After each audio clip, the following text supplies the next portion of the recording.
आहुरी 3 दिन राज्य में काला बैशाखी जनित वर्षार संभावना। किछि स्थान में कुआपथर वर्षा होइथिबा बेले आसंता मार्च 24 जाए काला बैशाखी वर्षा जारी रहिबो बोली पूर्वानुमान करिछि भुवनेश्वर आंचलिक पाणीपाग केन्द्र।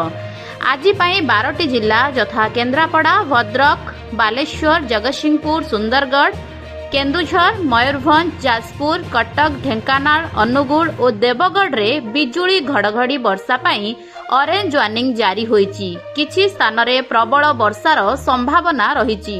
कां भां स्थान रे कुआपथर वर्षा मध्य होई पारे। सेहिपरि 18टी जिला यथा नुआपड़ा, बलांगीर, बरगढ़, झारसुगुड़ा, संबलपुर, सोनपुर, बौद्ध, नयागढ़, कंधमाल, खोर्धा, पुरी, गंजाम, मालकानगिरी, कोरापुट, रायगड़ा, गजपति, कलाहांडी और नवरंगपुर रे येलो वार्निंग जारी होईची।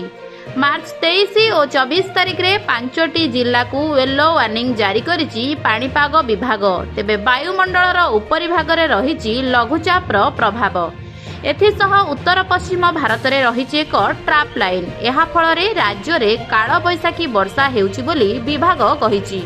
तेबे काल बैशाखी वर्षा प्रवाह रे 3 दिन मध्य 3 रु 5 डिग्री तापमात्रा ह्रास पाइबो। परे मार्च 25 तारिख परठारु धीरे धीरे तापमात्रा वृद्धि पाइबो बोली प्रकाश करिछि आंचलिक पाणीपाग विभाग केन्द्र भुवनेश्वर।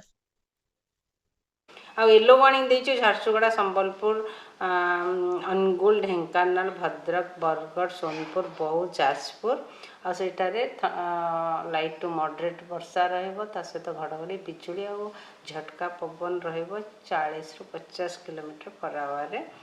आ काली पाइका माने 21 तारिख पाइकी भी ऑरेंज वार्निंग दिया जाइछि। जेमति कि हमर मयूरभंज, केन्दुझर, झारसुगुड़ा आउ संबलपुर, सुंदरगढ़ ठारे किछि स्थान रे हल्का मध्यम धरणर वर्षा हेबा सहित कांबा जगह रे घड़घड़ी, बिजुली आउ गस्ती पवन रहबो, झटका पवन रहबो 50 रु 60 किलोमीटर पर आवर। आउ गोटे किंबा दुईटा स्थान रे कुआपथर वर्षा भी हेबार संभावना रही। ता सहित येलो वार्निंग दिया जाइछि देवगढ़, अनुगुल, ढेंकानाल, जाजपुर, बालेश्वर, भद्रक, नुआपड़ा, बलांगीर, बरगढ़, सोनपुर, बौद्ध, कटक, केन्द्रापड़ा, जगतसिंहपुर जिले में जोठारे कि मोस्टली वर्षा सहित बिजुली घड़घड़ी रही पारे। ता सहित पवनर गति 40 रु 50 किलोमीटर पर आवर हबार संभावना रही।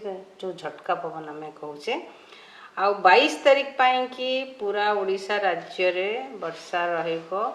अनेक स्थान रे हल्का मध्यम धरणर वर्षा रहिबा सहित आउ बिजुली घड़घड़ी, कुआपथर वर्षा भी होबार संभावना रही। जेमति कि ऑरेंज अलर्ट आम देइछु अनुगुल, ढेंकानाल, जाजपुर, मयूरभंज, केन्दुझर, बालेश्वर, भद्रक जिला पाइका। तापरे येलो वार्निंग दिया जाइछि सुंदरगढ़, झारसुगुड़ा, संबलपुर, बरगढ़, नुआपड़ा, बलांगीर, सोनपुर, बौद्ध, कंधमाल, गंजाम जिले में जोटारे कि वर्षा सहित बिजुली घड़घड़ी आ गस्टी विंडटा टिके कम रहबा 40 रु 50 किलोमीटर पर आवर रहिबार संभावना रही। ता सहित नयागढ़, पुरी ये सब जगह रे भी कटक, खोर्धा, केन्द्रापड़ा, जगतसिंहपुर ये सब जिले में भी थंडरस्टॉर्म सहित वर्षा हबार संभावना रही।